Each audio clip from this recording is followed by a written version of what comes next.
This is the re-airing debate that you must watch by Wes Huff and Billy Carson. Shout out to Shane Winnings. May God bless you. And without further ado, let us get into this debate. Oh, Wes, now that we got you on, Wesley Huff, historian, linguist, biblical scholar, PhD, and athlete wannabe. I like how you threw that in the bio right there. And Wesley, my man, I think it would be great to. I know you guys were both recently in Egypt. There's tons that I'm interested in. That how all these things show up in Egypt is baffling to me. But just going right to it, I had here, Billy, you talk about how Jesus was never crucified, which is interesting because my wife, who's a Muslim, they believe that as well. Mm-hmm. Their beliefs, from what I understand from her, are they don't think that Jesus, as they believe is a prophet, God would have him killed. Mm-hmm. But I don't think they have any historical evidence, as far as I know, as to what or how or why they believe that. I'm curious for you guys both, and if you want to, I guess, go first, Billy, as to how you came about, like the findings where it seems that Jesus was not crucified, sure, or that's not accurate. Sure. And in my videos, and if you listen to the podcast, the statement is according to the Sinai Bible. Okay, according to the Sinai Bible, Jesus wasn't crucified in that Bible. And that Bible predates the King James Version of the Bible, and the text there actually is about 12 to 14,000 differences between the Sinai Bible and the King James Version of the Bible, which came much later. And then also one of the things that were interesting is that they discovered the book of Jesus' wife, which is at the Harvard Seminary, which according to some scholars, it's a little controversial, but they claim that this is an accurate record that Jesus may have even been married, which then, adds more, if that's true, it adds more to the hypothesis that maybe he wasn't crucified. I just personally believe that Jesus was an amazing human being. I don't think that he was the Son of God in the sense that he's God, but that we're all gods. As he said, ye are gods, and that we're to do greater things in him. And I just personally believe that the return of the Christ is the return of the Christ consciousness. When we can all achieve a certain level of knowledge, wisdom, passion, understanding, empathy, love that he came to this planet with, and we get that in our mind and our conscience, and we can act on those incredible emotions and that understanding, that the whole world is going to transform instantaneously. And I think at the second coming is the coming of the Christ consciousness to the planet, not a human being flying back to Earth to save people. That's just my personal understanding of how I've perceived it over many, many years of going through this information and going through all this text. And Wes, I'm gonna let you respond to that. And again, I mean, this is everyone listening to the show. I'm always like, challenge everything. Learn to critically think and continue to come to your conclusions. Even with Jesus, I'm not personally even waiting on that he has to come back to say, I already know like I said, that strength of God and consciousness is already, I can tap into that right now. So you don't have to wait for him to come back. For those that believe he does, to actually have that like next level of what that's supposed to mean. But Wes, go ahead on for what Billy was talking about, I think with a book in the Harvard Museum, and I heard something about Jesus's wife, which that's.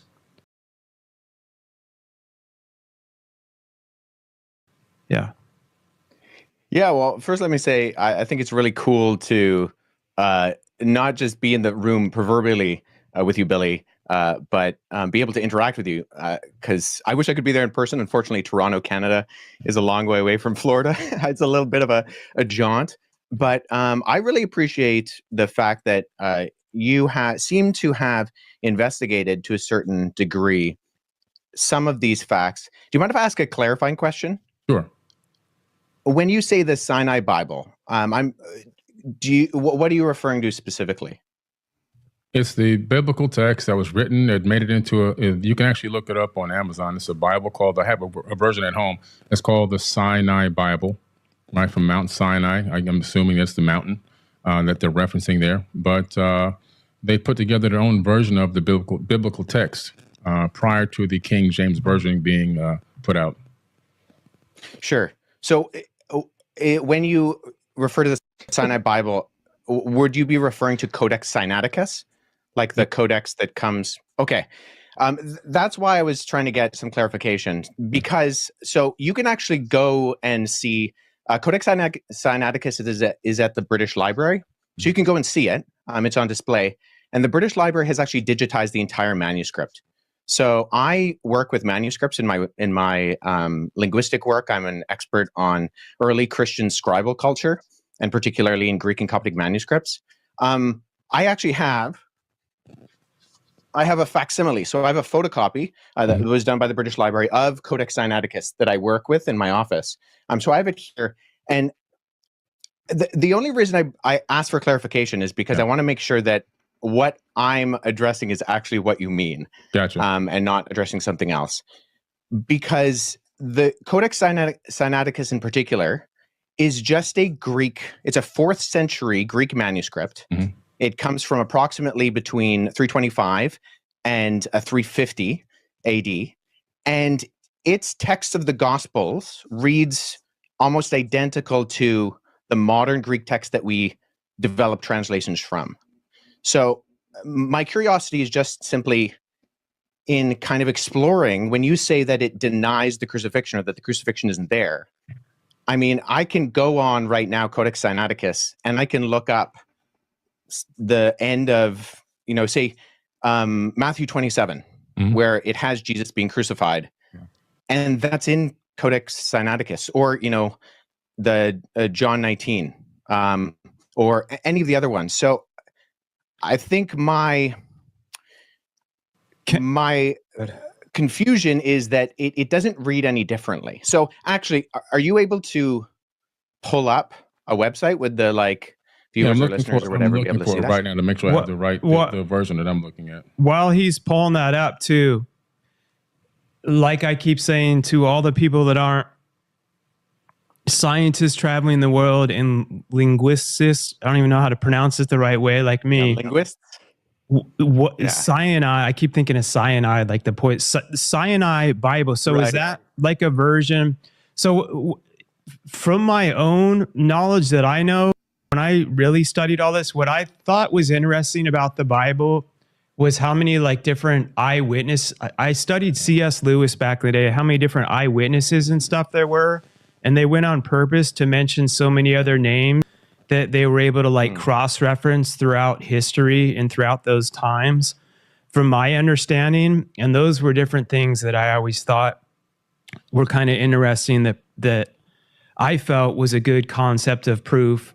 And then I want Billy to answer. And also, I'm just curious, the Sinai Bible, where was that piece I found discovered? the text where I was referencing. Actually, I was misquoted. I misquoted there. It's the Gospel of Barnabas. Okay, yeah. Well, so that's good. So let's deal with that too, because I've actually worked with. There are 2 manuscripts of the Gospel of Barnabas.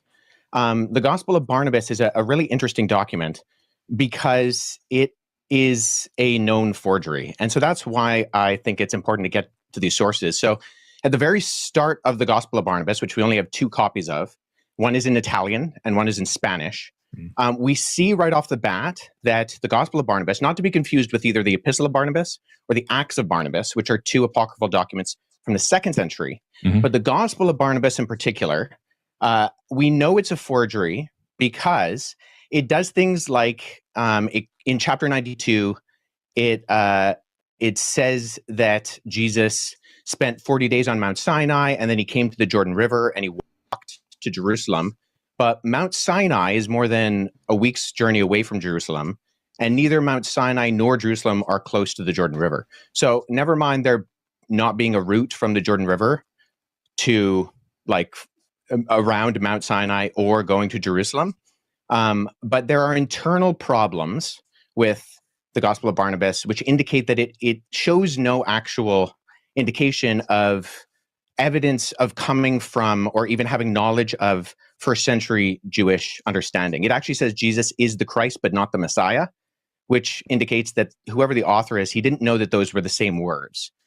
And I think a bigger problem is that the Gospel of Barnabas actually paraphrases Dante's Inferno, which was written in 1314. So there's a lot of internal evidences that disqualify the Gospel of Barnabas, never mind the fact that we don't have any evidence of it prior to the 14th century, and none in any other language other than Middle Age Italian Italian and Spanish. But the internal content of the Gospel of Barnabas disqualifies it from being ancient.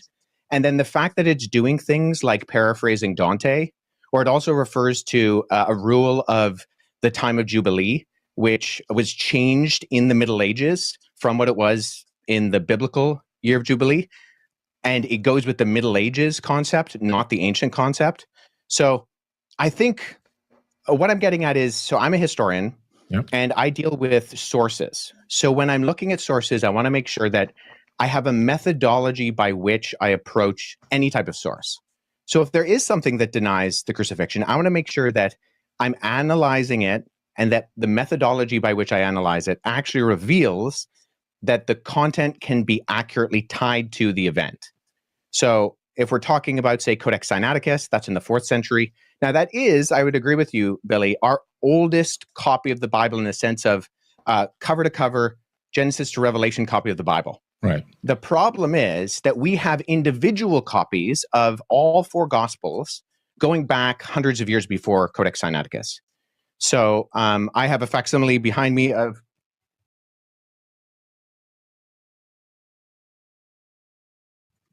P66. This is a late 2nd century copy of the Gospel of John. I work with this particular manuscript. I can just show the screen right here. This is an almost complete copy of the Gospel of John. And it is that the has the papyri crucifixion by any chance? Yeah, so papyrus is just the what it's made out of. So material it's on. I got that from Chat GPT, by the way. Sorry, guys. I'm just trying to sound smart for a second. I have that papyrus at home. Oh, that's so I'll show you this. So the documents you actually see on my bookshelf behind me are facsimile papyri that I've made. So when I was in Egypt last summer, I went and I got made for me some papyrus sheets. And so I take these papyrus sheets, which are made from the papyrus plant. And then when I go and I look at actual manuscripts, so I was at the University of Philadelphia last summer, and I went and I saw a document called P1, which is a 3rd century fragment of the beginning of the Gospel of Matthew. And so what I did is I sat down with that original and I produced a facsimile. So I copied the text. First of all, I cut it out with an X-Acto knife in not the original 3rd century one on my papyrus. I cut out with an X-Acto knife this guy, and then I copied the text transcriptionally on the front and the back. So papyrus is just simply, it's what it's made out of. Yeah. And so there's categorizing systems, and the standard one is called the Gregory Alland categorizing system. And so sometimes you'll see when manuscripts are mentioned, they'll have a GA and then a number behind it. If it's made of papyrus, you simply abbreviate the word papyrus to P, and then you have the numbering system. So P66, what I showed you earlier, that's this on the categorizing system. It's the 66th manuscript that was put into the system.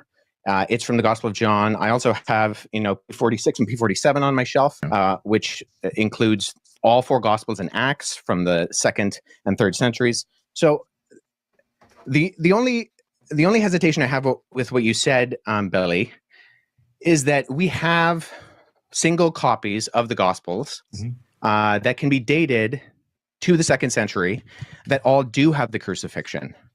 And so if we're relying on something like the Gospel of Barnabas, which is not just like, it's not that there's debate about it, it's that it's a known forgery. I mean, no one's referring to the Gospel of Barnabas as anything other than... If you say it's a known forgery, yes, but I'm going to go with that.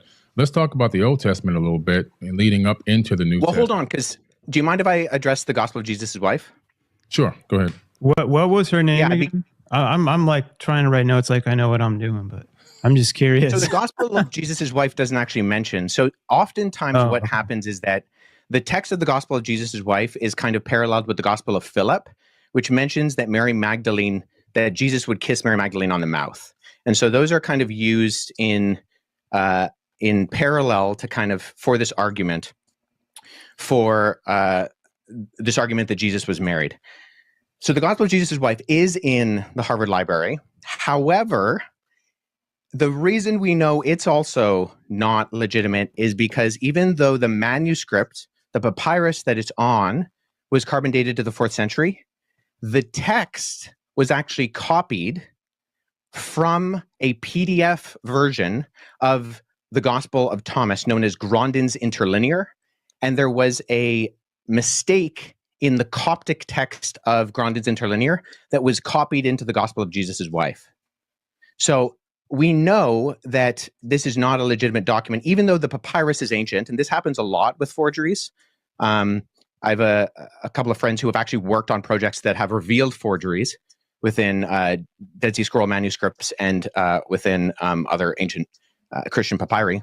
But the reason why we know the Gospel of Jesus' wife, and that Karen King, who kind of vouched for it and she lost a lot of credibility, unfortunately, for her, and she's admitted that it's a fake as well, was because we can tie it directly to not copying from an ancient text, but actually copying from an online version of the Gospel of Thomas in a PDF form. And the mistake on that PDF form was copied into the text that was borrowed in the phraseology of Jesus' wife. So I just point that out is, once again, with our sourcing, I think we need to make sure that we're going towards not just early sources, but actually credible sources. And unfortunately, neither the Gospel of Barnabas nor the Gospel of Jesus' wife are credible sources in terms of actually, and agreed upon by not just the vast majority of scholarship, but I don't know anybody in the field of papyrology, paleography, historiography, who actually refers to these documents as being legitimate. That's fair enough. I can respect that. So let's go into the Old Testament a little bit. Predominantly, from my research, I discovered that a lot of information from the Enuma Elish and the 7 tablets of creation is a lot of in Genesis, a lot of the creation story that comes into Genesis. Not all of it, but because obviously Genesis is a much smaller version of a much bigger story. But it's literally almost word for word from the Enuma Elish and the 7 tablets of creation. The Epic of Atrahasis as well is also there in the Old Testament. Several other tablets as well, Code of Hammurabi and a few others have made it into that text. Sumerian cylinder scrolls that talk about the creation story. Again, the creation story in the Epic of Atrahasis. And so we tend to see this copying of ancient tablets, text, and scriptures, even some papyruses, into the biblical text. Meaning that my point here is that I think a lot of people are saying that this information was written in real time. A lot of people believe that. If you ask the average person, they really believe that. But a lot of this information is just copied from older tablets and texts from an earlier date. That's what I found, that it's made it into the canonized Bible, but they never referenced that they got it from any other ancient texts and tablets that have to do with a totally different civilization with totally different religious beliefs. Yeah, have you read the Enuma Elish? Yeah, I've done lectures on it. Sure. Do you mind summarizing the content of the creation account in the Enuma Elish for us? Sure. The Enuma Elish is a very ancient text discovered in the Library of Ashurbanipal. And the summary of it is that it really gives us an account, which is crazy, an astronomical account of the creation of our solar system. It talks about planets and moons gaining specific orbits around the sun. It talks about a huge planet named Tiamat, 46 times larger than Earth. Earth didn't exist at the time that this, according to the author of this text, which is pretty interesting.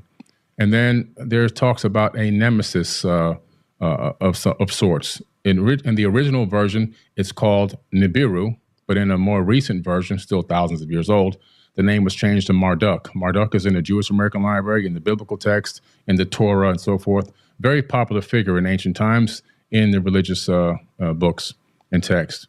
Marduk wanted to be the destroyer, so Marduk is the one that during its next orbit towards Tiamat, crashed into Tiamat and destroyed Tiamat. A huge chunk of it swung away, recoalesced, taking the water, land, and organic material, which basically recoalesced as our planet here, Earth. And the rest of it broke up into pieces. Some of it turned into the asteroid belt. Other parts of it were thrown towards the sun, and some were thrown towards the inner Oort cloud, towards the outer edge of the solar system. This planet, or this moonlet that orbited supposedly a brown dwarf, basing on the description of it, gained a very strange orbit around our sun. And we have the scientific evidence now also to match with NASA's data, where we see that Saturn and I believe Neptune switch places. Uranus is flipped on its side, and that's more evidence that something came through our solar system in ancient times and gravitationally really tugged at planets here and switched up their orbits and even pulled the axis of a planet on its own side, where the equator is now running north and south. So a little bit of modern astrophysics kind of backs up what this ancient text is saying.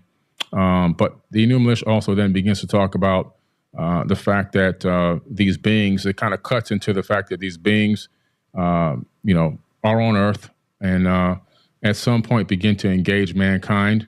In other words, they didn't create people from scratch, but they engaged the existing hominid and began to utilize us as workers for their workforce. In the Atrahasis epic, you see a much similar story, slightly later date period, but still thousands of years old, the epic of Atrahasis. And we see a very similar story. And we see where the sons of God literally came down to Earth. They came from Mars, according to this text, if you read the translation of the planet Mars and to English. And then they went to battle. They were going to go to battle in South Africa against Enki and Lil and Anu. And they come to terms without going to battle. They argue that they needed women, human women, believe it or not. And they also wanted a workforce. They didn't want to continue to do the labor. They were cleaning out the Tigris and Euphrates rivers, digging canals, building cities on Earth, and according to the text on Mars, not according to me. And a decision was made by Enki and Anu and Enlil to allow this experiment to happen, where they would take the existing hominid here. They would slay one of the gods, meaning that they would, in my opinion, that doesn't mean they're going to kill it, but somehow some type of genetic modification or manipulation, in my personal opinion, that's my personal hypothesis. But in the end, it ends up being that human beings are now doing a lot of this labor and worshiping these people as gods, as they, my personal opinion, masqueraded as gods. A lot of stories there, parallel stories that you see in the Bible, even the Tower of Babel incident and many other crazy stories that are in the Bible. You can find a lot of those true stories in the ancient text, like the Epic of Gilgamesh, where you can find the true story of Noah. They found the Noah tablet to give him instructions on how to build the ark. It wasn't a big boat. It was a round disc that he built with sections cut up on the inside like a pie. That was discovered about 4 or 5 years ago. I believe it's at the British Museum now. So there's a lot of text that's just been covered and copied over into the biblical text. And I think that, in my personal opinion, a lot of people are just became a cargo cult, worshiping people that were masquerading as gods. I do believe in God, by the way. Let me make this clear. I believe in God. I believe I believe in that there's a creator of the universe. I believe that the mathematics, the quantum physics, all proves that. The fact that we're here, I believe this universe is imbued with a divine energy and a divine spark that lives inside of all of us. I just don't believe that the God of the Bible is truly the creator of the universe. I don't think that God needs money. I don't think that God needs sure. Do you mind if I just jump in here for a second? Because I think we've kind of gone on from the original question. I appreciate that. I do have a few issues with your summary, although I think I have read the Akkadian version. My Akkadian's not great, but I sat down with a Syriologist friend and we walked through it a couple of years ago. So I think that there are components of what you said that I would say are in there. I'm not sure it's the best summary. Nonetheless, okay, going with what you said that there were like verbatim parallels with the biblical creation story, even just going off of what you said, which I think there are components of that I would agree with, the battle of the gods, the concept of Enki and the younger gods, and they fight Tiamat, and then Marduk, who swears he'll defeat Tiamat, and Kunku, who kills Tiamat by shooting her with an arrow, and there's this big battle, and then the gods that die end up being the earth and the sky and even us, because we are the end result of that battle. I'm just curious, when you say that there are not just parallels, but there's actual copying, looking at Genesis chapter 1 and 2, where the creation story is summarized in the Bible, what are the actual kind of parallels there that you're looking to? Because as someone who's read both, I not only do I not find parallels, I actually, and this is the majority of ancient Near Eastern scholarship with me, think that Genesis chapter 1 is actually an apologetic against documents like the Enuma Elish. So what are the parallels there? Separated the waters from the waters, for example. That's in the Enuma Elish, and that's also in the biblical text.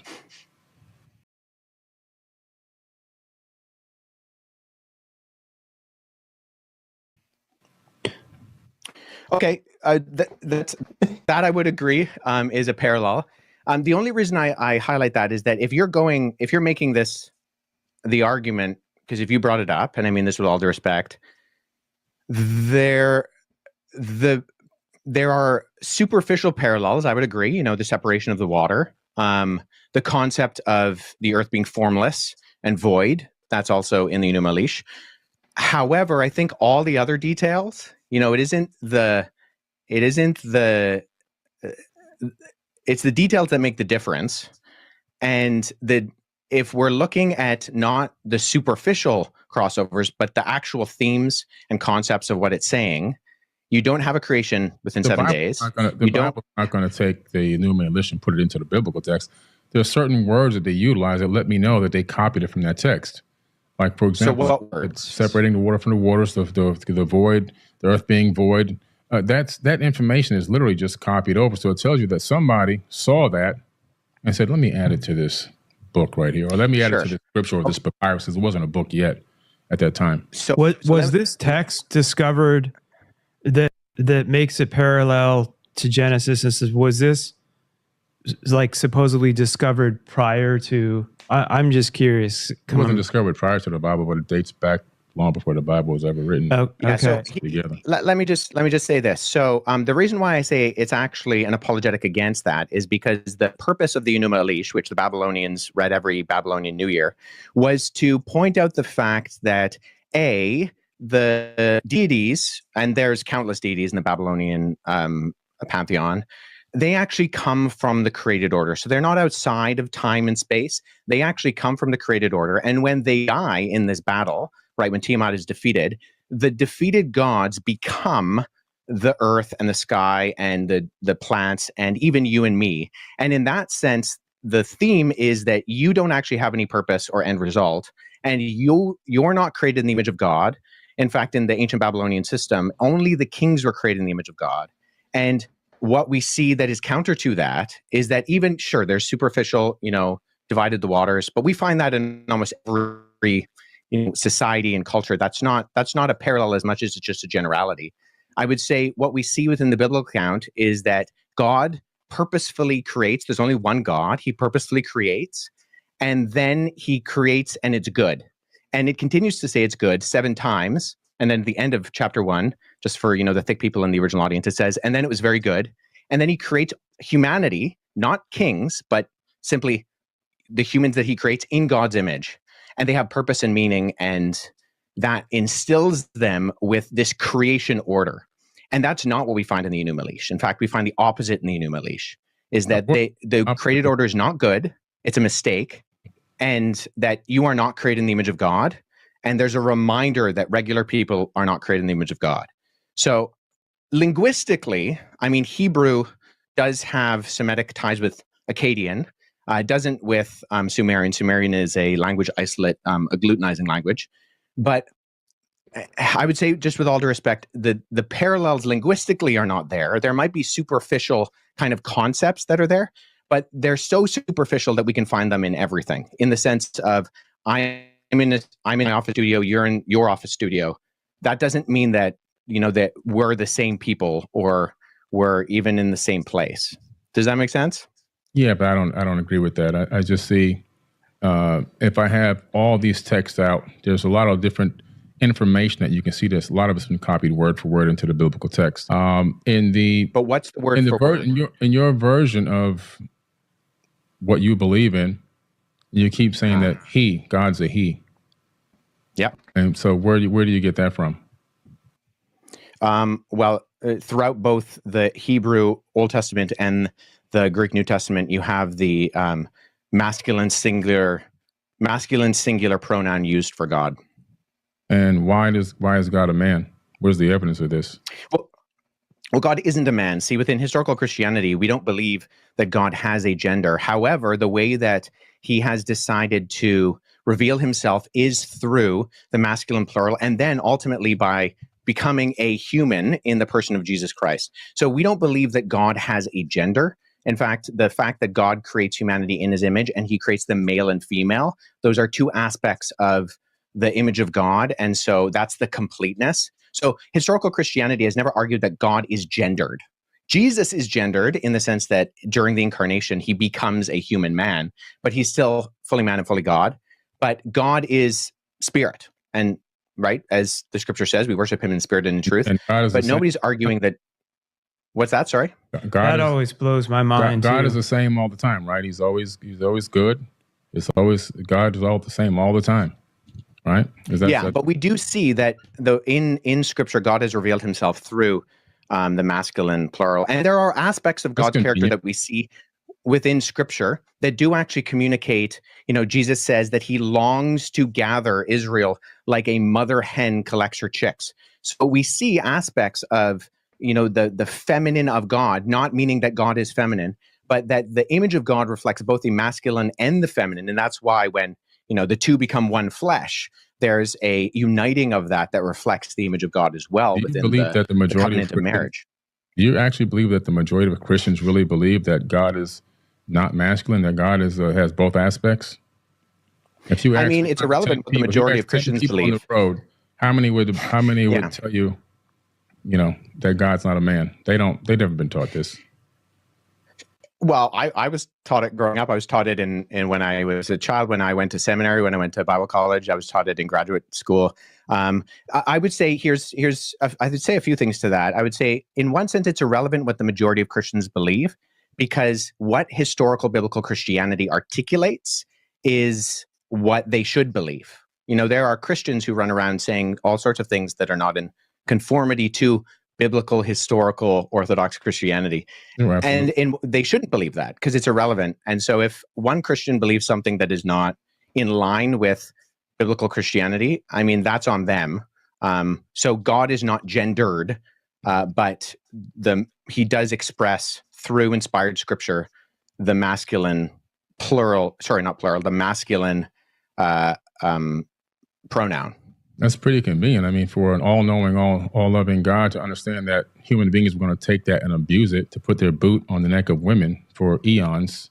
It's pretty interesting. Also, I'm trying to understand. Yeah, so hold on. Let me speak to that. Wait, can I say something there real quick, guys? I have to. Yeah, sure. If it was only for the Old Testament, I would have a hard time following a lot of stuff. For me, like we said, putting the boots on women and stuff, it was when Jesus came that when they were literally like, oh, if a woman, you can just accuse a female of having an affair and murder her, and that's like okay. That he was he just reminds me of anyone that basically challenged everything. And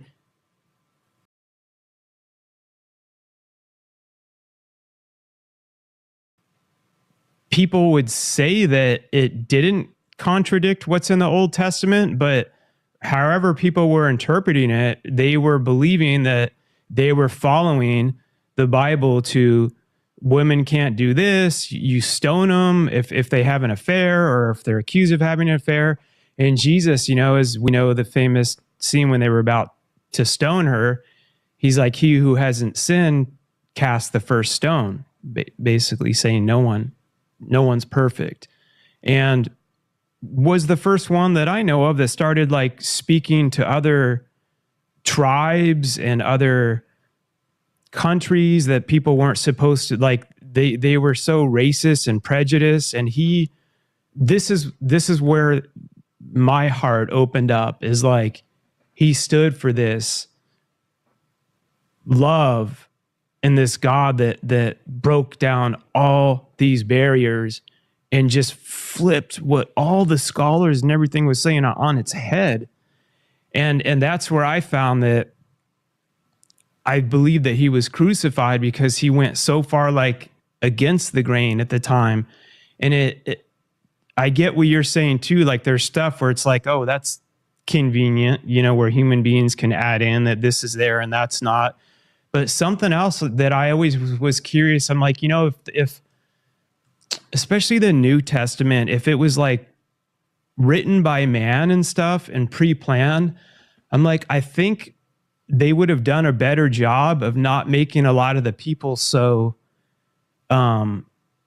like ignorant. The people that were like literally with Jesus questioning him half the time, like, bro, I don't know if you can do this miracle. And Jesus is like, dude, you just saw me yesterday turn water into wine. And I'm like, if they really, if I was writing a story, I'm like, I want everyone to believe this, I would make the people not like is questionable. It's like they have so many characteristics where the humanity in it is what like always drew me. And like, even one thing in the Old Testament that David and Goliath kills Goliath, a man after God's own heart. I'm like, if you're pre-writing this to be the perfect person after God's own heart, then he becomes king. You're going to like have the story end perfectly. But then he goes off to see, he's watching this lady bathe nude, has an affair with her, has her husband killed. Mm-hmm. It's like, but then goes on to keep praying to God and coming back to God, like with a humanity. And God's like, this is a man after my own heart. And it's like finding all these human flaws is, to me, showed so much of like the beautiful struggle that, and I'm not going off everything you guys are talking about, which is factual stuff. I'm just talking from my own experience of ways where I drew and continue to draw my own conclusions. And I'm much more about my relationship with God personally, with Jesus and God. It's the same, over worshiping the religion, because so many people can, as we all know, that's wars are created, slaves are taken. There's so many horrible things that have been done in the name of religion. And it's sad. And that's where Jesus comes back into the game to me. I'm talking, you guys, to me, to where he was like the one that was like gathering all these people of all these, like, what are you doing? Like, we're supposed to be here helping each other. This is about loving each other and coming together. Like, you're killing them because they eat meat on Tuesday and they don't eat bacon on Sunday, and you're literally like murdering each other. It's so messed up. So I get where people look at different organized religion and stuff, and they're like, this is horrible. Like, on behalf of Christians, I'm like, I'm fully apologetic for, what was it, the Crusades. It's like, in the name of Catholicism, there's so many horrible things that human beings have done. And I'm speaking as someone that I would call myself a Christian, and I'm just letting everyone know that I'm open, critical thinker, and how I've continued to find my own beliefs, because I never sat here ignorantly and was like, nope, throughout history, they've all been perfect. It's like, through the Crusades, they went through and committed genocide, rape, some of the most awful stuff, wearing these huge crosses. And I'm like, but God wasn't with them. They said he was, but that's why I also believe in the devil. And I don't believe he's this dude with a pitchfork and a red tail. I think it's more comes, you know, in energy and thoughts, and comes in people, and is like, oh, talks to this guy, or, you know, you should start conquering that other country in the name of, and do it in the name of God. And then, you know, that's the way I look at things. So anyway, go ahead. I had to just throw in. Yeah. I mean, there's a really great resource written by a friend of mine, John Dixon. It's a book called Bullies and Saints, where he goes through a lot of the instances of we're obviously going to find abuses, and every human being is going to find a way to exploit whatever is presented to them. So in one sense, I think we can say, you know, isn't it convenient that God used the masculine plural pronoun, or sorry, the masculine pronoun. I keep saying plural, it's just a mistake. The masculine pronoun. And we can say, oh, sure, that's convenient, maybe, but it is how he has revealed himself to us. And it's not his fault if we abuse that. I mean, we could say, so I grew up in the Middle East. My parents worked in Amman, Jordan. And when I was living in the Middle East, there was a country called the Democratic Republic of Iraq. Now, just because democracy exists and people are going to name things democratic when they obviously aren't, doesn't mean we then judge democracy. I mean, think of the Democratic Republic of North Korea, right? Nobody thinks that that's an actual representation of democracy. So people are always going to abuse terms and ideas and concepts. The difference is, though, I think historically within Judeo-Christianity, you have this ethic that we were talking about before that I think is fundamentally different than what we find in things like the Enuma Elish, the Atrasis, and other things, in that we are created in the image of God. And actually, one of the earliest criticisms of Christianity are by individuals like Celsus, who is a Greco-Roman philosopher in the 2nd century, where he accused Christianity of being foolish, dishonorable, and stupid, and he called it the religion of slaves, women, and children. Why? Not because God used the masculine pronoun for himself and people were abusing that, because the concept that Christians believed in of everybody, no matter what your gender, your race, your social standing, you know, Paul says in Christ there is no slave nor free, there is no Jew nor Gentile, there is no Scythian or barbarian, there's no male nor female. You know, these things united people. And we can see there's a historian named Rodney Stark. And in his book, The Rise of Christianity, he actually says that you can track empirically the agency of women across the ancient world by the movement of Christianity. So that, in other words, whenever an area became populated by Christians, we see a direct correlation with the privileges and treatments of women that expand in time when the surrounding culture largely didn't view women as being fully human. So I think we're always going to have abuses, but if there's one worldview that exists that gives agency to people and says that everybody has worth by nature of being just human, it's the Christian worldview. And that's where I think it's very different. So we can argue about why we think God should or shouldn't have revealed himself in his pronouns, but I think that's actually irrespective of the historical reality that we see within the impact of Christianity, particularly on the West, but around the world, and how it gives agency to the marginalized. Wes, can I ask you one? So when because I'm always interested in this, like you were raised Christian. I always think about this, like my wife who's Muslim, and our beliefs at the core are so similar, but there's some differences. And I wonder, like, if I was born in Sierra Leone, West Africa, where she was, I know in the Bible says Christ revealed, but C.S. Lewis is someone that I really respect, because I'm an entrepreneur. I'm a think outside the box always, and we should be. No one should just be like sheep and follow what any of us are saying. Like, do your research on your own with everything, of course. But what led you? Sorry,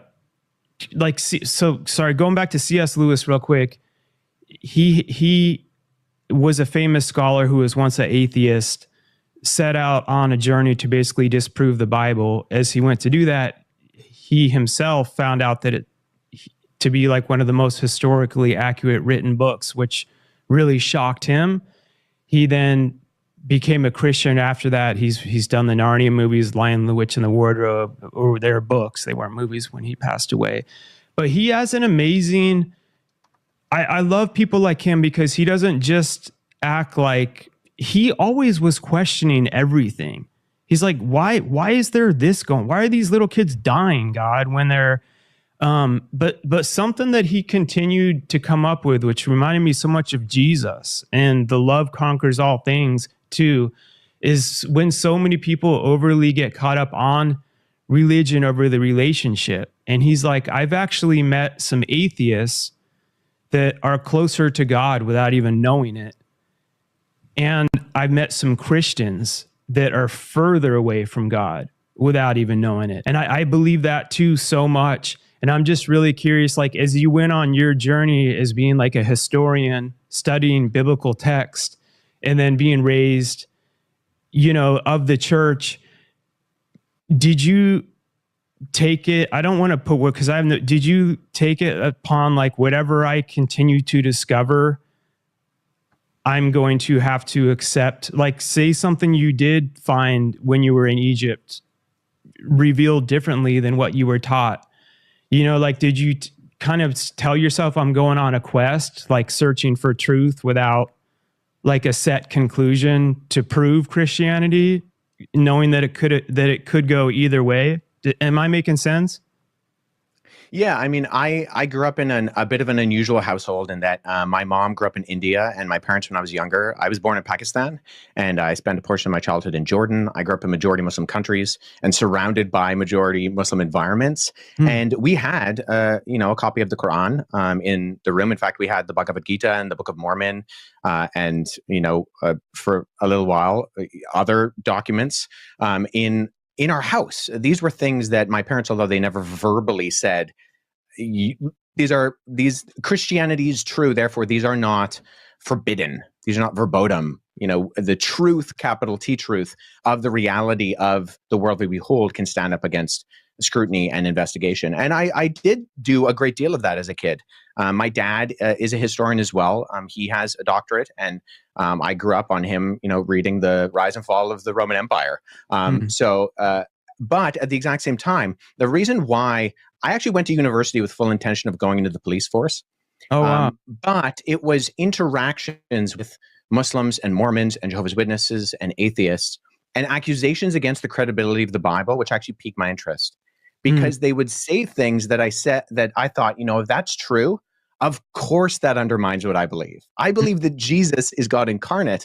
If I can't trust the Gospels as reliable first century eyewitness testimony, then I might as well throw all of this away, because I'm not going to believe a lie, even if it's a convenient lie. And so it was actually the exploration of eventually going into graduate college and then now in working on my PhD, the largest secular university in Canada, that got me thinking, okay, how do we investigate these things? What are the methodologies by which we go about to explore the origins and credibility of something like the Bible?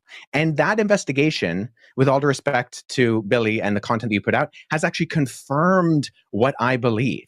I'm dealing with the actual manuscripts. I travel to academic institutions, to other countries, and I look at these things and I read them. And it's a privilege to be able to learn languages like Greek and Coptic and Hebrew and Aramaic and dig into these things. And I think ultimately, I really appreciate what you said there, Mark, with your articulation of your personal relationship. And I think that's so important.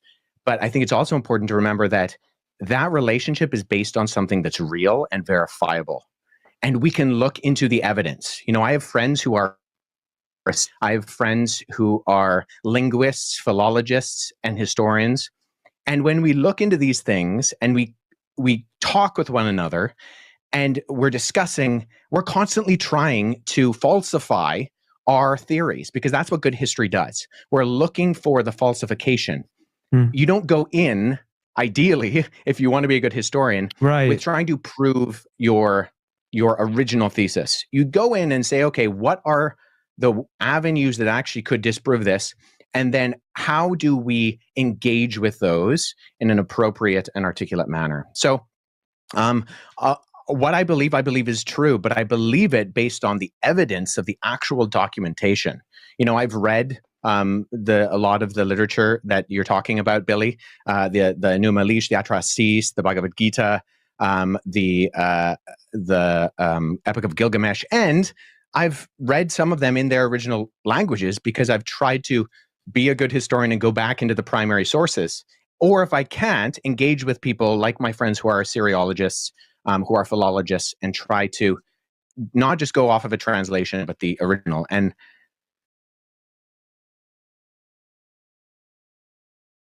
I think I found largely the opposite of the conclusions that you have made, Billy. And I know that you are very passionate about what you talk about, and I respect that. I just think that the confidence might not actually be backed up by the reality of the evidence. So when we're looking at something like the Sinai Bible, when we're looking at something like the Gospel of Barnabas, when we're looking at something like the Gospel of Jesus' wife, these are things that actually have provenance that we can verify. And ultimately, I think the answers to the questions of the legitimacy or the illegitimacy of those things point to not just a different conclusion, but actually the opposite conclusion, and that Christianity is true. Well, now I'm glad you said that. So those three topics are a very small piece of my concept and idea of what really happened in the ancient past. So that's a very small fraction. I mean, that's less than 0.1%. You talk about eyewitness accounts convinced you that Christianity is real. There's been eyewitness accounts of every culture that I've visited around this entire planet, and their eyewitness accounts of what they experienced is 100,000% opposite of what's in the Bible. People have... what do you mean? Can you give me an example? The Dogon tribe, for example, in Mali, Africa. They experienced a culture that they claim came to this planet from Sirius B. They have the evidence that they knew these beings were from Sirius B because they have the instruments that show the orbit of a trinary star system that we couldn't discover until the 1970s with our modern technology, okay? They understood not only the orbital pattern of Sirius A, B, and C, but even that B was a failed star, which you can't see it from Earth with the naked eye. They knew that it was a white dwarf. They even knew that they said that if you took a tablespoon of it, the entire tribe or 1,000 men couldn't lift the tablespoon. They understood mass and gravity as well. They were told the shape, the sizes, and the colors of all the planets in our solar system, which they recorded. And there's only one wisdom keeper, and that person can never be touched by a person. If they get touched by another person, they'd actually be killed. And then they eventually have a mentee that they break down that verbally handed down knowledge to. And that next person then takes over and becomes the wisdom keeper. And they've been doing this for thousands and thousands of years. And science, modern science, has found all their information to be 1,000% accurate. Then you have the Hopi tribe of the Americas, indigenous tribes, Hopi tribe, Lakota tribe, also having engagements with these quote unquote star brothers, even having an account of them being taken underground, which you don't see just only in America. I just came back from Turkey. You have the people from Turkey in Mesopotamia also being taken underground into a place called Derinkuyu by these beings, by these people, a structure that's built 12 stories deep underground, that's made out of volcanic tuff, a very soft stone. And if you don't know what you're doing, it'll actually collapse. There's no evidence of any collapse. And it was thousands of years old. It was reused many times. So the mainstream story about what it was used for to hide from Romans is actually false. This place is ancient. And in order to build it, you actually have to have foreknowledge of how to construct this type of an underground civilization that can hold 20 to 30,000 people, places for livestock, places for worship, with no sign of collapse. And you have to have hundreds of ventilation shafts. And I've been down there. Those ventilation shafts cut through solid rock all the way down to the core. And there's even more. It links to other underground cities that are miles and miles away. As you get to the very base of this area, you can cut through and go to another location. But again, these people were taken under. Also, then you have the ancient Egyptians. Similar story. Major catastrophe comes. These people come and take them underground. Then you have the information in the Egyptian book of Going Forth by Day. More accounts by people, our ancestors, that have accounts that do not match up with the biblical text. And so all of a sudden we're saying that all these cultures, the Aboriginal people, I can go into them as well. I've gone for walkabouts in Outback, in the Outback, and the Aboriginal elders, same thing. They were seated here by Pleiadians. This is their verbal handed down history for thousands of years. And I can go around the world and I can come up with all this information from all these eyewitness accounts from people that should be respected, dignified, and shouldn't be scoffed. And that we're now saying that all this information that they put forward, all their verbal handed down history, all their written history, that's got to go to the side because this one text is 1,000% accurate. Sure, but so my question is, most of that is oral history, correct? Oh, it's all oral history, even the Bible. Okay, so when we're engaging with oral history, what methodologies are you using to confirm that the orality is accurate? Oh man. Well, first and foremost, some of these texts are some of these cultures have written down information in caves. You've got cave paintings. The Dogon tribe actually have not only written down Sure. in No, caves. I don't disagree with that. The Yeah, they question is even one have of the tools historic. to show the. Sorry, I didn't mean to interrupt you there. The question is one of methodological analysis. So you have to have a method by which you can find either that something is falsifiable or that there are avenues by which you can show internal and external accuracy of credibility. So this is what we do with documents. This is what we do with the ancient gospels. This is what I do. I've worked on Xenophon and Plutarch, and we look at the internal evidences and the external multivalent corroboration to try to figure out, okay, yes, we have all these stories. Great. I don't deny that. But as a historian, as someone who's trying to figure out what is accurate, how do you know if I use the term verisimilitude, do you know what that term means? No, but I can tell you this. Tell me how the Dogon tribe saw Sirius B, knew the orbit of Sirius B, a trinary star system, accurately, and can show you the orbit with a special tool that they made that was given to them by these people. How do they know the shapes, the sizes, the colors, and the orbital pattern of all these planets in our solar system and other star alignments that they would use to have something called the Ziggy and planet and their own harvesting and planting and so forth and so on? That's not enough evidence that there's something. Well, I'm not aware of that particular case. And even, I would grant that, the ancient people are far more technological advanced than we give themselves credit for. Just because they're ancient doesn't mean they're stupid. I am well aware, as someone who has done both investigation of the past and done archaeological analysis, that is a reality. My question is simply, okay, you have these stories or you have these accounts, you're referring to them as eyewitness testimony. How are you going about verifying that as that? Well, if the people had eyewitness testimony about Jesus, they then just wrote down their eyewitness testimony on a piece of paper or parchment paper or papyrus. So these people... Right. So that's where internal methodological analysis... Some of it's actually written down. So, I mean, it's the same exact thing. There's really no difference. Well, no. So you do internal investigations to figure out when something was dated. So something like... So when I use that term verisimilitude before, that's something we as historians are looking for. It's a term that simply means the appearance or likelihood of truthfulness.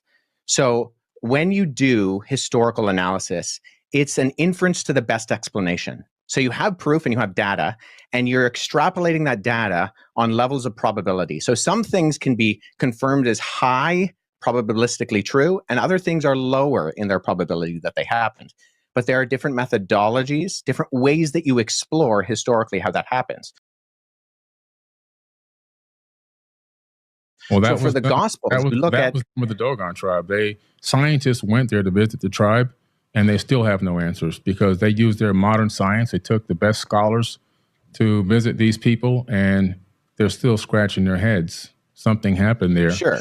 And I'm not even denying that necessarily, but the question is, okay, we need different levels of evidence and exploration, not just scientifically, but historically, to derive something as eyewitness testimony. Now we have mountains of that, and I'm more than willing to go into some of that with the Gospels as early eyewitness testimony that can be verified externally and internally. But nonetheless, the only reason I ask, Billy, is because I've listened to a fair amount of your content, and I'm unaware of the methods that you use to try to discern between what is an accurate source historiographically and an inaccurate source historiographically. Well, Does that make sense? I use getting in an airplane and traveling to these places, doing my own research, talking with the indigenous cultures, and researching as much of the text that is available that I can possibly find. Okay, so I don't dispute that, and I do believe you have done that, but I mean, even from what we've talked about, so you've researched the text, but when we talked about the crucifixion, everything you cited was either, and I mean with all due respect, false in terms of the Sinai Bible, because Codex Sinaiticus is just a 4th century Greek manuscript of the Gospels that we have today, or they were verified forgeries in terms of the gospel of Jesus' wife. You might be right. You may be right on that particular part of the topic, but like I said, that's less than 0.1% of the information that I hold. Sure, but that was the original question. So yeah. So that's what I'm saying. I'm saying, okay, well, so I'm going off of what we've already talked about. So you said you explore the text. I don't deny that.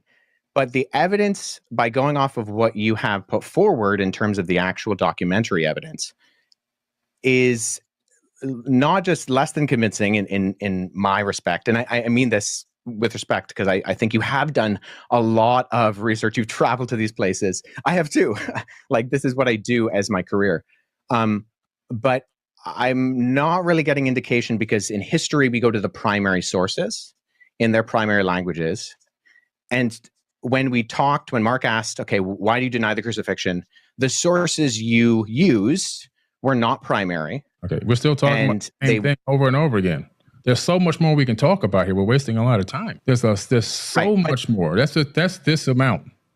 Do you guys think? So think, much more stuff to talk about. Do you think that all these different cultures and stuff describing these other beings, could those have been? I'm not an expert theologian or whatever, but like where it talks about war, I always want to personally ask you this too, where in the Bible it talks about like wars between the demons and the angels. There's a lot of crazy stuff in the Bible too that you can prove it's been written, but it also takes some faith, because you can't physically see where there was wars between demons and angels and stuff fighting in the heavens. So there's tons going on, obviously. Could any of those have been, like, from what you've discovered or how people have written it, do you think those could have been demons or angels? I don't believe in demons or angels at all. You don't believe in them at all? Nah, I don't believe in demons and angels. When you read Azazel coming down in the book of Enoch, coming down, and the first thing he does is teach people how to make knives and swords so they can cut a man's head off. You read, you see these quote unquote. Where's that in the book of Enoch? In the book of Enoch, Azazel. He comes down and he teaches. Where is that in the book of Enoch? Is it? The only reason I ask is because there are two Enochs, first Enoch and second Enoch, and only first Enoch is an actual historical amalgamation. Okay, and then you analyze the fact that these angels are having sex, they're getting drunk. These are just people. Whoa! Where are angels getting drunk? Angels party. They go. They hang out with people. They go to war with people. They put on their outfits and go to war with people. This is in the Bible. Where are they getting drunk, though? Well, they get married. Okay, whatever that means. But they're having a good time. Married. Okay, not married. In fact, Scripture says that angels can't get like married. Merry Christmas. Not married. Mary, Merry. But the point that I'm making here is when you start to really analyze what these angels are doing, and you start to analyze how many people are dying in the biblical text, you start to say, well, how many people did Satan actually kill? And when you start doing the tally on the numbers, God's doing most of the killing in the Bible. It's not the devil that's doing all the killing. And then God says in Isaiah, I created the good and I created the evil. Do what I say at the Lord. So he's saying that he's doing the good and the evil. That's what he's saying. Yeah. Now, my personal opinion on this whole thing, let me get this out because we keep going over the same rhetoric over and over again. My personal opinion is that the biblical text is a good book. Like I've said, I've got videos. My number one video on Twitter has me saying this. It's good text because if you actually apply some of the information that's in the Bible, you can get a good result, like you have done, Mark. Right. I struggle with I know. I want you to finish your thought. Go ahead. Yeah. So because you can get a good result, but there's a lot of misinformation in the Bible. There's a lot of false information that's copied from ancient text. And if you go by that text, all of a sudden you end up with 400 years of slavery. You end up with abuse. You end up with divide and conquer tactics that separate people. You end up with people thinking that they're the chosen ones and they're the chosen people. And we've been promised this promised land so we can eradicate another race of people because this is our land, because God promised it to us. You have people that want to go on the papal inquisitions and torture and kill and murder over 80 million people. You have the American Holocaust, 111 million indigenous natives slayed. You have all this going on because of this text, which is set up so contradictory throughout its path across time. You get into the New Testament, slavery is still being condoned in the New Testament. Was it? Honor thy slave master as you would honor God or Jesus, it says, I believe. So in Ephesians. So I always thought but the God of the Old Testament too. Like I'll let you go real quick, but I'm just, and I know you have to go soon too, but I'm speaking as I challenge my own subject. It was always, I'm telling you guys, this is where Jesus came in and changed everything for me. But like the Old Testament too, it is hard for me to read even Noah thinking God's like mad at everyone. Let's flood the whole world and murder all these people that I created. That's pretty bad stuff. But it seems so contradictory to, and I'm speaking, Wes, as a Christian, and I don't have the, whatever they call papyrus. There isn't. This is where people, but I continue to follow in my heart, but it's so, Jesus did not seem like that at all. But they say God's the same as then as he was now. Like time, he created time. So he didn't come down, as Jesus and change and evolve and then come back with new information and be like, you know what, I don't think I'm going to flood and do. So these are more, I guess, like bigger moral questions that there's not necessarily, but that's where things like the Old Testament challenge me at times. And I know there's a lot of things where they correlate, and I've seen some cool things that come together too, but it's just like, man, to think like I'm going to flood and murder all these people that I created and then leave a few alive doesn't seem like what Jesus did at all. Sorry to interrupt you, there's a couple more points I want to make because he got a lot of talking in. It did say, slaves, obey your earthly masters with respect and fear as sincerity of heart as you would obey Christ. That's slaves. Obey your earthly masters with respect and fear with sincerity in your heart, just as you would obey Christ. So it does say that in Ephesians 6:5, but there's so many aspects. That stuff is what. And what is the context of what Ephesians is saying? So I think this is very important because we don't take text in isolation. So within Scripture, and this is why all the abolition movements throughout history have only been Judeo-Christian movements. There's never been an abolition movement that wasn't Christian. And actually, there's the recent work by historian Tom Holland, not the Spider-Man actor, different Tom Holland, but his recent Dominion highlights this fact very well. This is not a Christian, but in it, he shows that going right back into the antiquity with the Cappadocian Fathers was the first abolition movement, and then into the British and the American abolition movements. These were fundamentally Christian movements ran by Christians because of the idea that when Paul, who wrote that letter to Ephesians, says, in Christ there is no slave nor free, he's breaking down those barriers. So in Ephesians, when he says, slaves obey your masters, he's operating on the socioeconomic context of what he's going on. And he's saying, hey, we have slaves and we have free people, okay? If you're a believing slave, if you're a slave who believes in Jesus as the Messiah, don't be equitable in how you are living your life. Reflect Christ accurately. And that's a movement that he is fundamentally working towards, that eventually starts to completely take out the legs. This is where we would argue, Wes. I would be.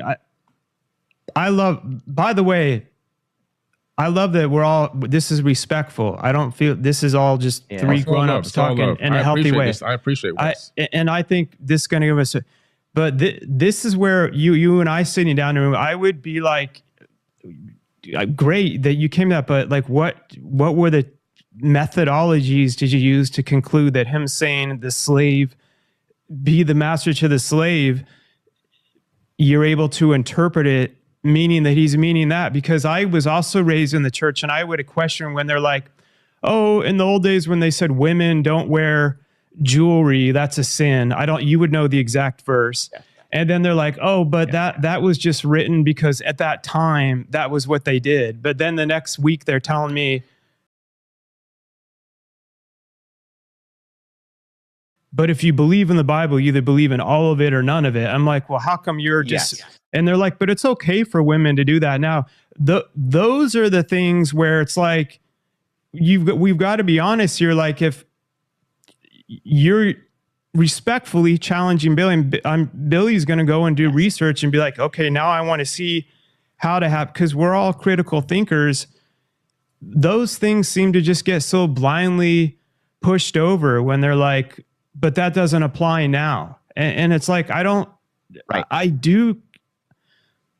think there's more common ground than people think, and so many words to recall, but also like, it's weird to me to think that he would be like, women aren't allowed to wear jewelry and this crap.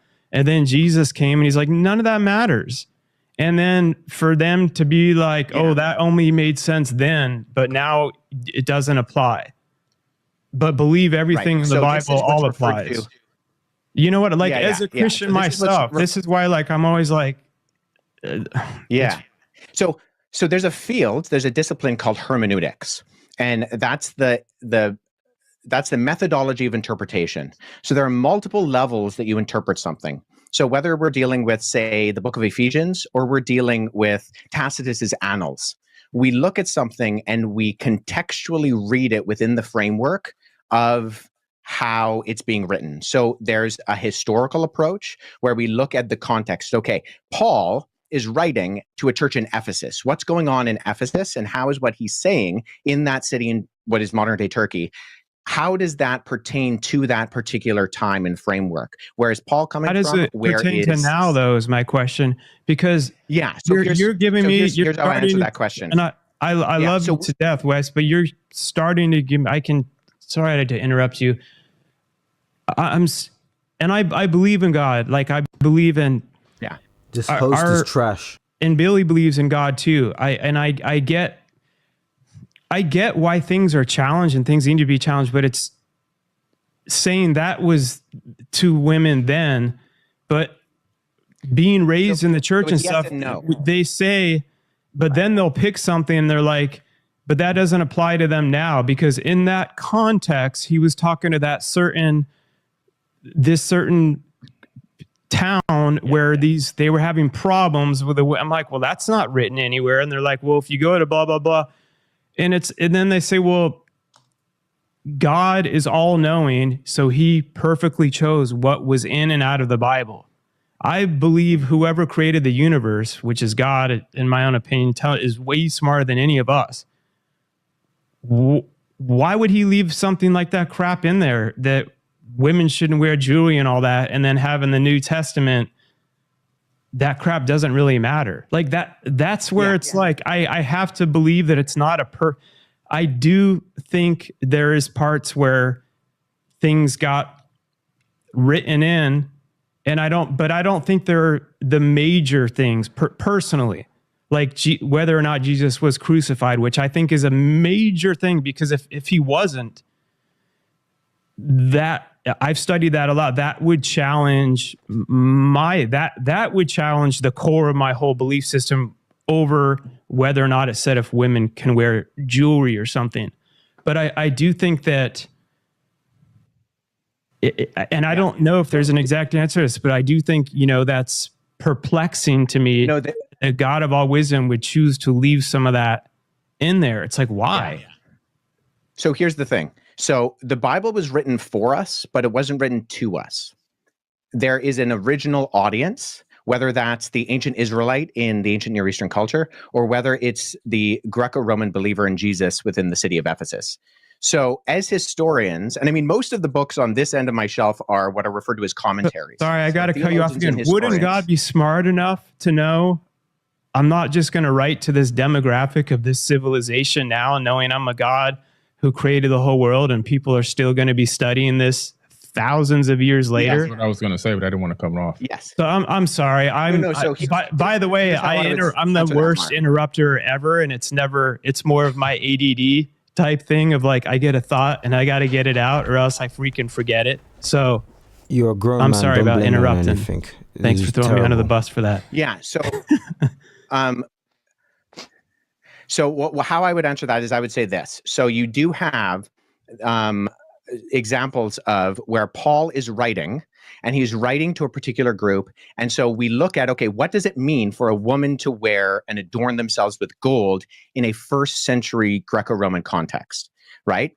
it has to do with the fact that prostitutes would wear those things. So we need to ask the question, what is the intention of the text? But, So sorry, yes, I got to we ask can you again, take the though. meaning. But Goodness how do you me. interpret that's what I've been, the reason I'm interrupting you is I've heard this. I've been there, done that. Yeah. I respect the crap out of you for how deep you go into studying the Shush, ancient man. texts and stuff, which is so important for the real root of it all. This guy is just, wow, incredible. But they've told me that same thing, and I'm like, but why doesn't it just say that he was speaking to the women and stuff that were prostitutes of that time? Like, where does that correlate? He's not speaking to prostitutes. He's talking about purity, and he's talking in the context of when he says, don't adorn yourself with jewelry. The original audience, and we can explore this by. But you just realize how dumb that sounds? Saying the original audience, then later on saying, but now it's okay for this audience because these women and stuff don't. Because I'm just saying, like, I get why people like, if we're gonna, we got to be open minded. We're punching holes in other stuff to punch holes on our own, and even if it's agreeing, like, don't you think that's a little? I get what you're saying. Like, if prostitutes at that right now, if prostitutes all wear a red band around their neck, and that signals what all prostitutes are, and it's like, don't wear that. Prostitutes have tattoos, and a lot of women who aren't prostitutes have tattoos. Right. I don't think it's this black and white that only the prostitute, and also you're only talking about in one little town. So my bigger question would be to God. Well, in Greco-Roman antiquity, like, why did you put that in the Bible? So that just confuses everyone, though, because all these other civilizations are going to be reading that. We have something we keep saying here. God didn't put that in the Bible. Men put this stuff in the Bible. And I think that was some of the old. I'm telling you, Billy. It's for me. I think he'll get back. If it wasn't for Jesus. Sorry, we got you back on, Wes. Yeah. I understand what you're saying, Mark, but what I'm saying is I think we're missing a big point here. The point that I'm trying to make here is that the Bible is written by people, men who are extremely flawed. And the evidence of that is what they did, what they took the information that's in that biblical text and what they did with it globally to other human beings, and how they even wrote about it in the Bible, how they enslaved and tortured people in the biblical text. So in that case, even in the book of Deuteronomy, which is one of the most brutal books out there, where everything is given okay to rape women, kill children. If one person talks against your Lord, go to that town and kill the whole town, burn the town down. So brutal. It's just too much. Like I said, it turns people into salt. The killing in the Bible is not being done by Satan. That's why I don't care about. I don't believe in demons and all this other kind of stuff. Moses goes to the top. He talks to God. He gets his tablet. The first commandments are, "Thou shalt not kill." He comes down. As soon as he sees the people making a golden calf, he kills most of them. It's just like, come on.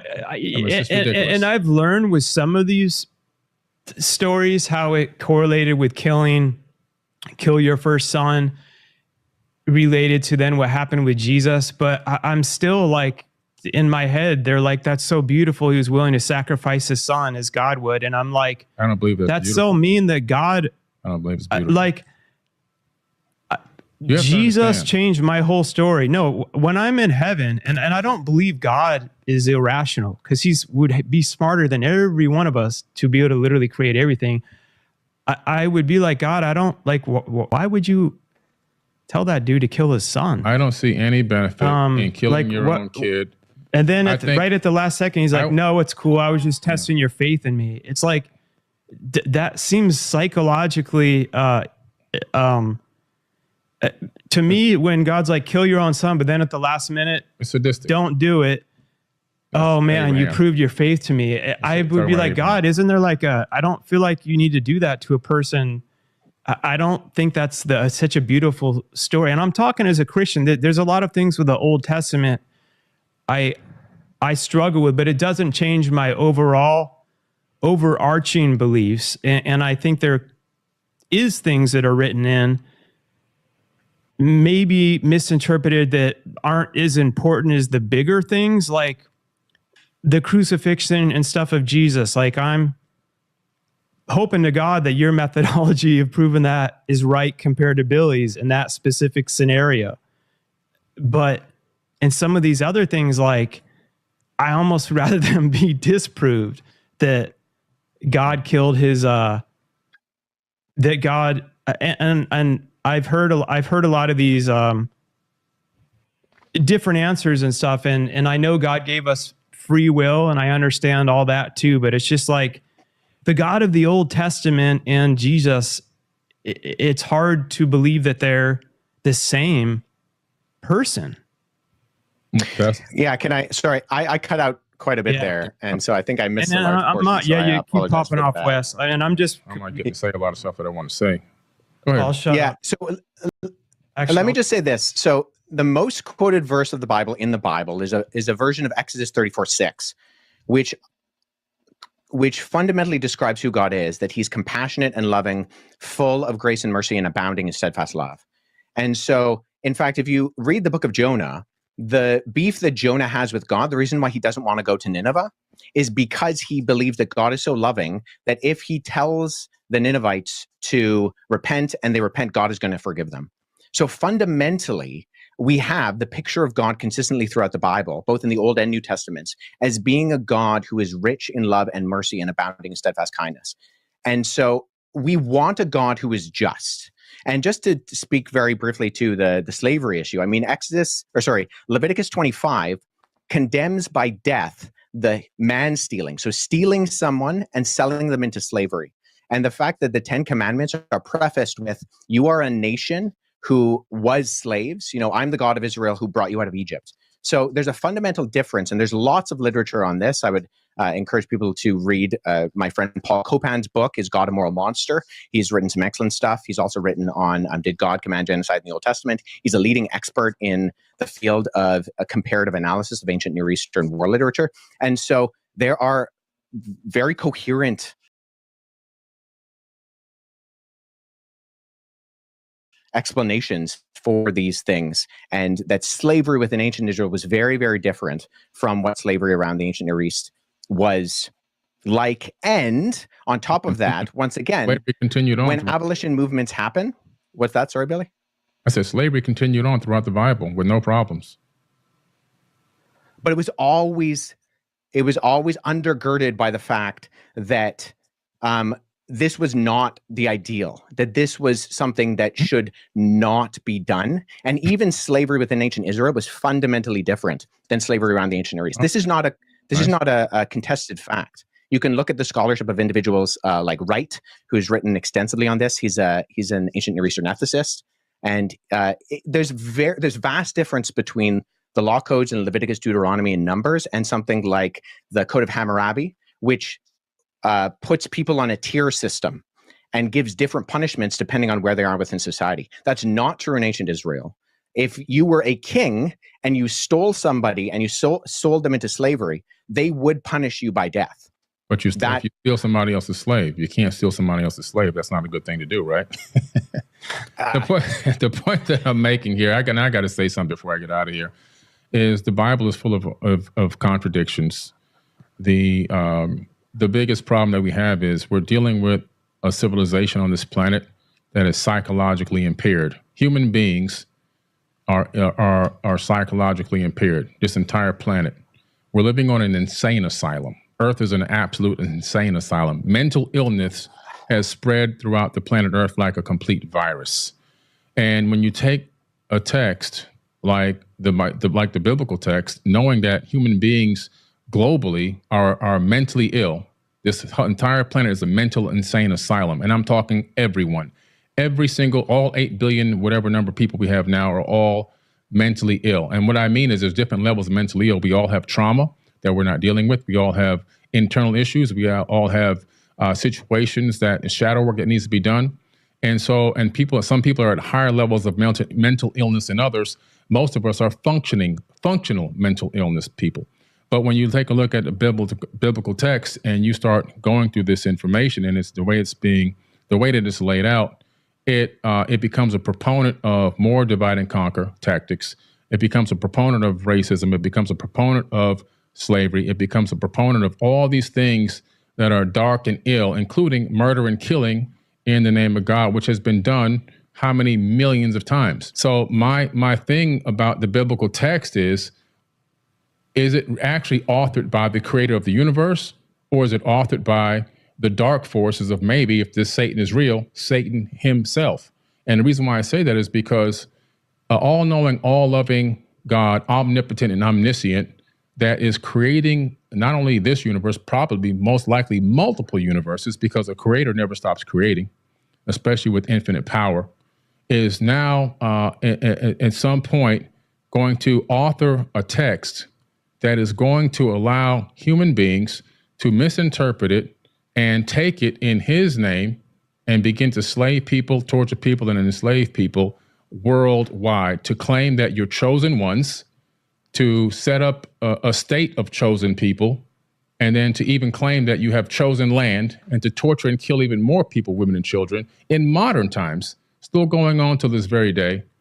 To me, that doesn't seem like a very intelligent being, especially a being that knows the beginning and the end. So if you know the beginning and the end, you have a certain level of foreknowledge. You have advanced knowledge that goes beyond. You know what's the ending before the end even occurs. So you set up everything for success. Why? Because a genius solves problems before they happen. And I'm going to drop the mic on that.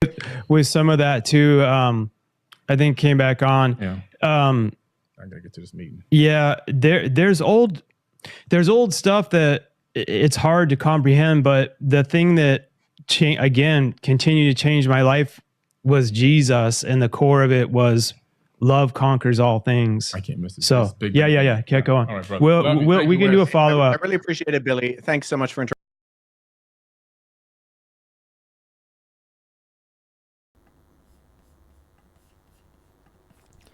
Tell yourself Okay. I'm going on a quest, So like searching for truth without. Shout out to Shane Winnings for reliving this. Okay. And as it's playing right now, for all my people who have working brains or Christians and whatnot, you'll quickly analyze and see who was making sense. Even if you're not a Christian, you'll realize, okay, well, who was structurally making sense, especially when it came to evidence. Wait, how are we proving this evidence? How are we testing this? All of these eyewitnesses. What is the structure we're going by to make sure, okay, did this really take place? How are we dissecting this and making sure that, does this hold? Does this stand? Or are we just assuming and guessing things because of he said, she say? So a lot of what Billy Carson was saying, to myself, to be honest with you, it has no solid grounds. He can't even prove it. The way he says he proves it is he flies to these countries and that's basically it. He talks to these people. Whereas Wesley is mentioning, no, you have to go beyond that. And and then the host, goodness me, man. Fair enough, I understand, okay, he's a Christian like he's saying, but even though a lot of the things that he's saying is it sounds more like Billy, you know, where I believe in Christ, I believe in all of this, but I just don't agree with this. Why on earth would a God do this? It's like, don't you see what's going on?